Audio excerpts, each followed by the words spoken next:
edhe kërësia xhamisë gjithë që jeni këtu, e dini si ka pas musafir gati për të natyrave shqiptare na kanë vizitu, Zoti shpërbleft, edhe ata ju kanë kallëzu tjerëve si këtu ka një xhami shumë e mirë, një xhami e Gurit, e vjetër, me traditë shekullore, ku në këtë xhami ka shërbyer edhe Imam Abdullah Hoxha, e kanë shërbyer edhe imam të nderuar tjerë, sikur Panxha e tjerë, kështu me radhë, ka një histori kjo xhami, nuk është xhami do si do, kështu që burrat që vinë e vizitojnë këtë xhami, ju ton viti ju shkon marë, sepse kjo është xhami e bekuar, xhami ku përmendet Allahi, e këtë xhami kanë kontribuar shumë edhe xhamatlik këtu, Allah e shpërbleft për kontributin e tyre, dikush fshinsen, dikush driten, dikush diçka, dikush ato, të gjithë nëse bashkohemi, kjo bëhet xhenet, bëhet me ardh, si thonë, pejton bote me vizitue, sukur shkojnë atje në Köln, si kanë bënë një xhami gjigonte, në Köln, Gjermanisë, kishin bënë një xhami gjigonte,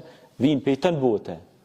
Falen e vizitojnë, fotografojnë, pini kafe, diçka, është mirësi për krejt komunitetin, edhe këtu vinë atër pejton bote e shohin se u pëlqen. Se sot njerëzit kanë qef gjona antike, gjona që kanë vlerë edhe lashtësi sa ta mësojnë, sepse e kuptojnë se besimi ka qenë këtu me shekuj, nuk ka qenë besimi se 5 vjetë të na, ase 10 vjetë, ase 20 vjetë.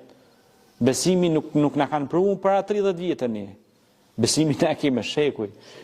Ju e dini shumë mirë se ju jeni dajt e mi, qëtu, dema e sinkun. Da jemi ka falë 5 vaktet namaz.